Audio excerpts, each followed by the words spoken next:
Hi everyone, just a quick tutorial to show you on Zoom what you need for parent-teacher conferences. This time I'm using Screencastify, so you'll be able to see what I see on my screen instead of me just telling you what you will see on your end. The first thing that you want to do is make sure that your sound is ready for letting you know if parents come in and that your waiting room's open. So you want to go to My Account. When your account opens up, you want to go to Settings.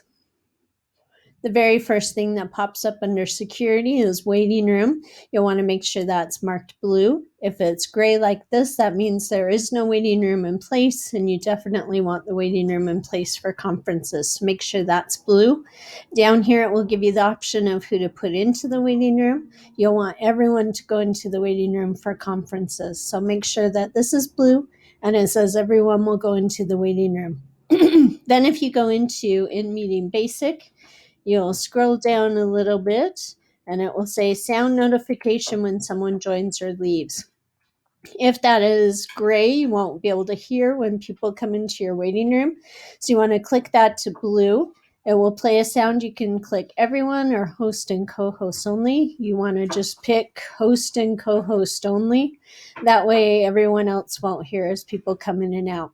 Now that I'm done with this section, I'm going to enter my Zoom meeting. I already have this set up for the meeting. I have 2 people in my waiting room waiting for me already. I'm going to come over here and make sure that I'm unmuted. I've got my video ready. I'm going to come over here to my waiting room. I can admit all, which I don't want to do right now because I don't want all the parents in the meeting at the same time. I'm going to admit them one at a time. So I'm going to look at my schedule, see who was first. I'm going to come over to the blue admit button and let that person in the waiting room. Up here, it will tell me the other person is still in the waiting room. I'm going to X that out. I don't want to admit them.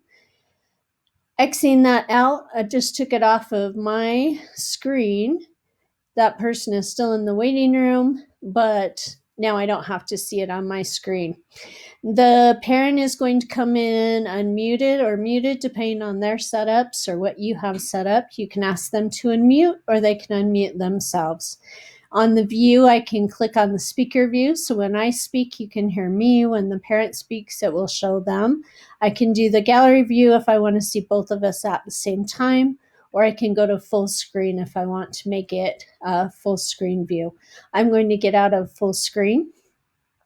If I accidentally admit, like I'm in with this parent, let's say I accidentally brought in the other parent and that was a mistake, all I have to do is hover the blue button, go down and say put in waiting room, and that parent will go back to the waiting room.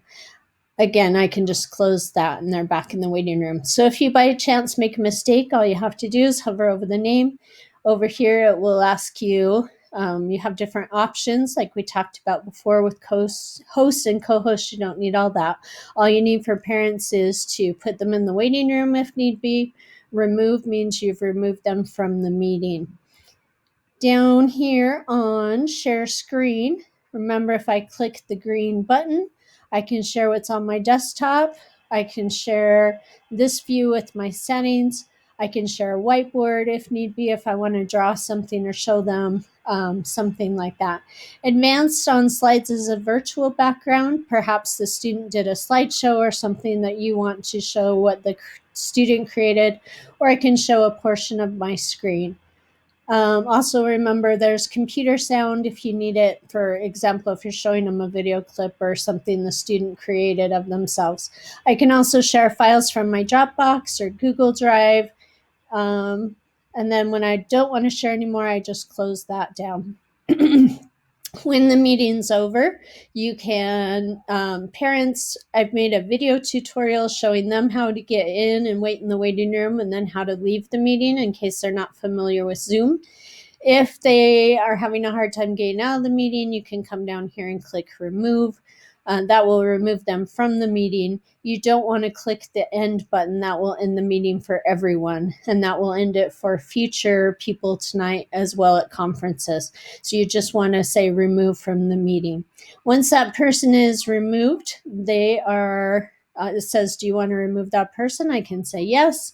Now that person's gone, I can come over and admit my next person in the waiting room when I'm ready. Oh, I think that's everything you'll need to know for conferences. The other things we'll do a screencastify later so that you'll be able to see that if you want to use that with students. But hopefully this was a helpful reminder of how to do conferences for everyone. Good luck, everybody.